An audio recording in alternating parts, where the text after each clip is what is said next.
Emergency fund. तो सबसे पहला चीज़ जो हमें करना चाहिए अपनी लाइफ टाइम में, जब भी हम कभी भी हमारी फर्स्ट अर्निंग स्टार्ट होती है, तो पहला चीज़ जो हमें करना चाहिए, हमें एक इमरजेंसी फ़ंड रखना चाहिए। और वो इमरजेंसी फ़ंड जो भी हमारे मंथली खर्चे हैं उनका हमें मेंटेन करके एटलीस्ट 6 मंथ का जो खर्चा है उसके इक्वल में हमें इमरजेंसी फ़ंड रखना चाहिए।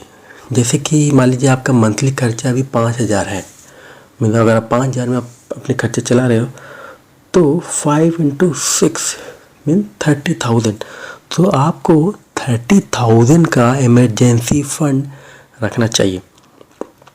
इमरजेंसी फ़ंड की ज़रूरत क्यों है? क्योंकि सपोज़ करिए कि अभी क्या होगा, अगर आप नॉर्मली आप देखेंगे, नॉर्मली जो भी पीपल है, तो हो सकता है कि अचानक आपकी जॉब चली जाए, कुछ भी इमरजेंसी आ जाए या कुछ मेडिकल कंडीशन हो जाए, कुछ भी गड़बड़ी हो गया, तो उस केस में क्या करेंगे आप? अगर आप देखेंगे कि अगर आपके पास पैसे नहीं है तो आपको बहुत ही ज़्यादा प्रॉब्लम को फेस करना पड़ेगा। बट एटलीस्ट अगर आपके पास 6 मंथ का इमरजेंसी फ़ंड है तो कोई भी वजह से पड़ने पर, जैसे आपकी नौकरी चली गई, तो एटलीस्ट 6 मंथ तक आप सर्वाइव कर सकते हैं। 6 मंथ तक आप अपनी फैमिली का ध्यान रख सकते हैं और 6 मंथ में आप अपना दूसरी नौकरी ढूंढ सकते हैं, कोई भी जो बिजनेस करना है उसको रीस्टैब्लिश कर सकते हैं। तो एक सपोर्ट हैंड की तरह काम करता है। विदाउट इमरजेंसी फंड आपको बहुत ही ज़्यादा प्रॉब्लम को फेस करना पड़ेगा। क्योंकि अगर आप देखेंगे तो अगर आप नॉर्मल इंसान को देखिए, सो एटलीस्ट 6 मंथ में या 1 ईयर में कुछ न कुछ एक प्रॉब्लम तो आता है।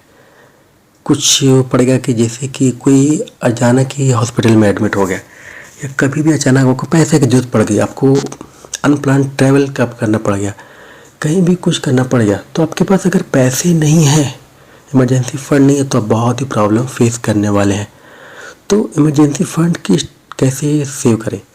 सबसे पहले आप क्या कर सकते हैं, जब भी आपकी सैलरी आए तो फर्स्ट मंथ जैसे कि आपको 5,000 आपका मंथली खर्चा है, तो 5,000 से आप स्टार्टिंग करिए। वो 5,000 आप निकाल के कहीं अलग से रख दीजिए, आपको उस पैसे को टच नहीं करना है। एंड सिमिलरली नेक्स्ट मंथ में अगेन 5,000 आपको उसमें ऐड करते जाना है।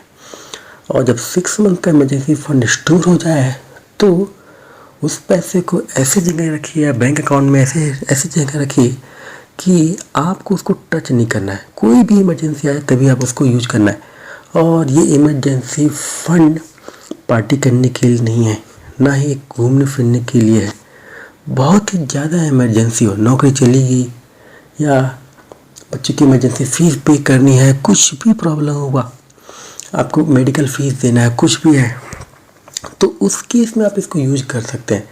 विदाउट इमरजेंसी आप इसको टच नहीं करना है और आपको ये लाइफ टाइम तक करते रहना है। और समय के साथ साथ इसको इंक्रीज करते रहिए, क्योंकि विदाउट इमरजेंसी फंड प्रॉब्लम को फेस करना आपके लिए काफ़ी डिफ़िकल्ट होने वाला है। सो एटलीस्ट अगर आपके पास इमरजेंसी फंड है तो आपके पास एक बैकअप प्लान है, जिसके थ्रू आप ज़्यादा से ज़्यादा टाइम तक अपने प्रॉब्लम को सॉल्व कर सकते हैं और ईज़िली सर्वाइव कर सकते हैं।